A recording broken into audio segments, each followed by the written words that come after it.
This video is made possible by the following mad lads. All their awesome gear they supply to me can be checked out in the description below. Hey guys, Sheriff of Twattingham boy here, and welcome back to Assetto Corsa for another video. So today we're back for another episode of our Nordschleife Hot Lap Challenge. It's actually been a while since the last episode, so it's good to be back here at the Green Hell. And the start of today's video is one of the coolest cars ever to grace Le Mans. Of course, you'll know this from the Le Mans movie with Steve McQueen, and one of the only cars allowed to run a Golf livery, in my opinion, the Porsche 917K. Porsche 917 actually started off as a pretty poor race car. It was incredibly fast, but also very unstable. In fact, at the start of the 1969 24 Hours of Le Mans, the poor handling of the 917 coupled with the inexperience of John Wolfe, one of the gentleman drivers, resulted in a horrific crash where Wolfe unfortunately lost his life. This obviously was a bit of a wake-up call for Porsche, who went back to the drawing board and then came up with this, the long-tail version of the 917, the 917K,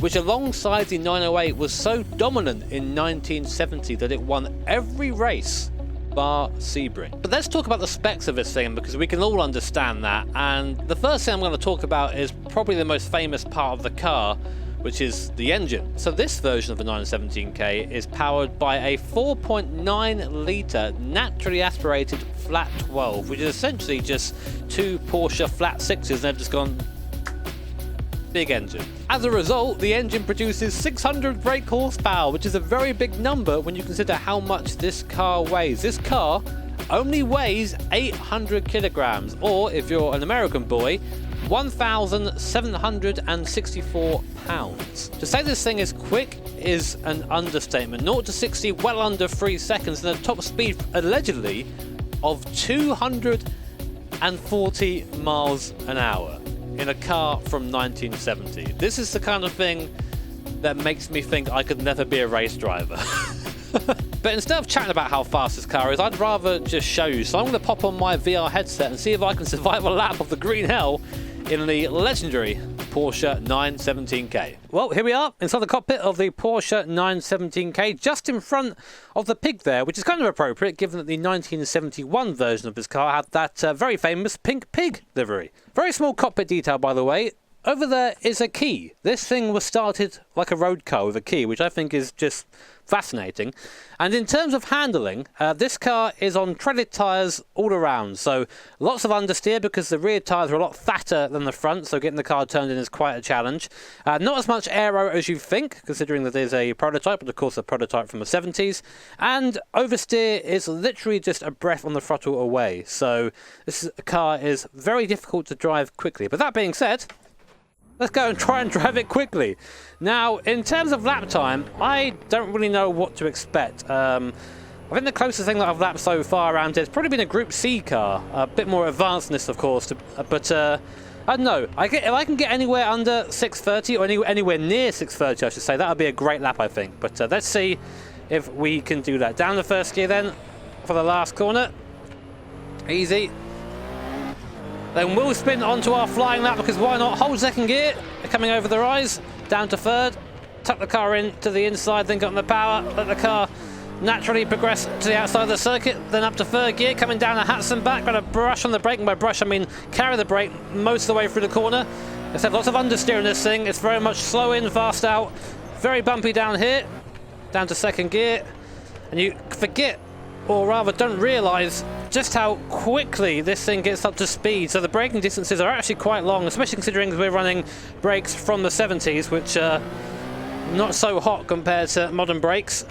Easy through here. Now we get our first chance to see what this flat 12 can do as we make our way up to the flug platch. Got the speedo there down to the right, so you get an idea of our speed as we hurtle around the Nordschleife. Tap of the brake before you go over. Car lifts off. Big set of tyre marks there from someone before me who got that wrong and went into the barrier. No idea who that was. Now up into fourth gear, we're going to get the top gear, fifth gear. Quite short compared to the other gears. Get this little crest here on the brakes. Nice and early fourth gear. Hold the brake through, wait for the front end to grip, and back on the power brake quite early here. And then we're going to go full Martin Brundle and hug this curb on the inside like our favourite granny. Wait for the exit, and now we go downhill towards the compression. Now, this is very much a series of corners in this car. Go for the car as straight as possible. You see how upset the car got there just by hitting a bump all over the shot. So easy to get it wrong. Through the compression, on the brakes instantly. Down to third gear, throw it at the inside over the curb, and down to second as we come into this slow section. Squirt of the power, and down to first gear. Nice and easy through here. Don't touch the curbs or be me and touch them. See how the car just understeers on power. Hello Rebel Tree, how you doing mate? I'm terrified. Easy through this section, just dab a left foot brake and then before going back down to third gear. Kind of middle of a circuit there, not quite where I want to be. We have to brake very early here. Now a lot of this section is right between second and third gear, so you might see me running into the limiter in second a couple of times just because going into third is not as quick. Downhill, aim for that little white mark, there it is, nice. Back on the power, kind of easing the power there. The rear wanted to step round but I wouldn't let it. Left foot braking through this section now to miss, hit, miss. So miss the first apex, whoa, try and hit the second one, there it is. And miss the last one. That was almost okay. And now, slowest part of a circuit. As you use first gear through here. Holding the brake on the way and try and square off the corner as much as possible. Look for our exit, there it is, back on the power. And wheel spin. The response of the flat 12 engine behind us is ludicrous, it really is, it's so quick. Just to rev and to give you that power. Again, it's also not very safe either. You kind of lull yourself into a full sense of security, hit the power and suddenly you're facing the wrong way. Done that a few times in practice, easy. Again, second gear through here, using engines to help slow us down quite a lot. The brakes are not that hot. In these older cars, you want to use engine braking with normal braking to slow the car down. You can't really just rely on the brakes. Now this section, this is where you see the torque and the power of this flat 12. It just keeps pulling uphill. And again, this is very much a section of corners in this car. Make sure you're turned in at the right point, otherwise you understeer. Up to fifth, still pulling in fifth gear. Now on the brakes, just through this little section to make sure we get through in one piece. And we have to go down to third gear for this fast left-hander here. A little bit late on the turn in, but picking up the power nicely on exit. Up to fourth, again, brake nice and early here. It's all about working with the car. It's very easy to try and fight the car and do these really cool, like big sideways moments, but unfortunately that's not very fast. Looks cool though. Nail the power there coming up to the carousel. Now we've got to hit the brakes almost as soon as we get on the power. And run it through here. Very bumpy through here, very bumpy. Anticipate the exit, there it is. Back on the power. Car squirms, it goes over the elevation. Now we're going to hold it in third gear up here. Right at the top of third gear, back on the power, sideways out of there in third, for crying out loud. So much power at the rear and just there being no way, even with the fat rear tyres, the car just wants to move around all on its own. Now this is very much a momentum sector through here. And again, you're stuck between second and third gear. So I take third gear and use the torque. Tends to be okay until you get to the twistier bits, which just kind of require second. Also left foot braking through here. What happened to use my left foot to use a clutch? Sideways out of there. Going to keep it in third, just up here, and we'll probably go to second just before the corner down the bottom here. Going easy down here, back on the power, let the gravity take us down the hill, and then down to second finally. YouTube corner. You can tell I'm having to concentrate on this lap because I'm not chatting too much, well not as much as I usually do anyway. Turning so early, then get back on the power to help the car rotate. If you let the car just kind of coast into the corner, you will understeer. You have to power to get the car to come around. Easy through here. The car will take off through here as well. So dab of the brakes before we take off. Whoop, off the ground. Keep it in third. Use the torque. Only 5 gears in this thing, so you're going to make everyone count. There you go. Fourth gear early. Easy downhill. So easy to get the car sideways here.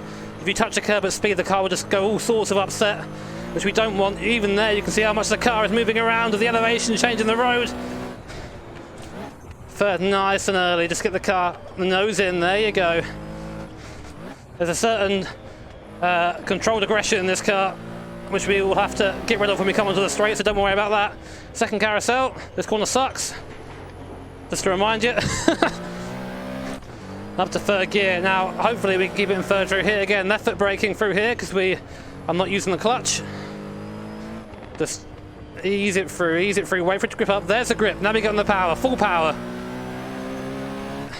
And now watch that speedo climb. It just keeps going. Such a slippy car in a straight line, this. Not very much drag whatsoever. Look at it. There's 300Ks. There 310Ks. There 320Ks. That's 200 miles an hour, and we're still going. We're going to hit 330. Might even touch the limiter in 5th gear. 333. 334. Yeah, we touched the limiter there. Now downhill. We have to brake so early here. Down the 4th gear.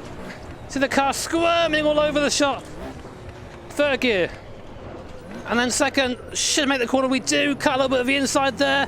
Not sure what the time's going to be, but it's going to be quick enough, I think. Around the last corner. On the power. Look at the time. Oh, wow. I thought we were going to get somewhere near a 6:30. We ended up going over 7 minutes, a 7:04.141. I think I overestimated just how quick this thing was in a straight line, but my word, that is still unbelievably fast for a car from the 70s. And the important thing, I think the reason why I expect the time to be quick is I kind of forgot that this thing is on treaded tyres, it's not on slicks. Slick tyres would probably make this thing go about 20 seconds a lap quicker, I think. But my word, that is a challenge, and whew, I am tired out after that. I don't mind telling you guys, that took me a couple of attempts. Usually what I do is I do 1 out lap, that's my practice, and then I just go for the lap and try not to spend too much time on it, because you can really put a lot of time into hot lapping.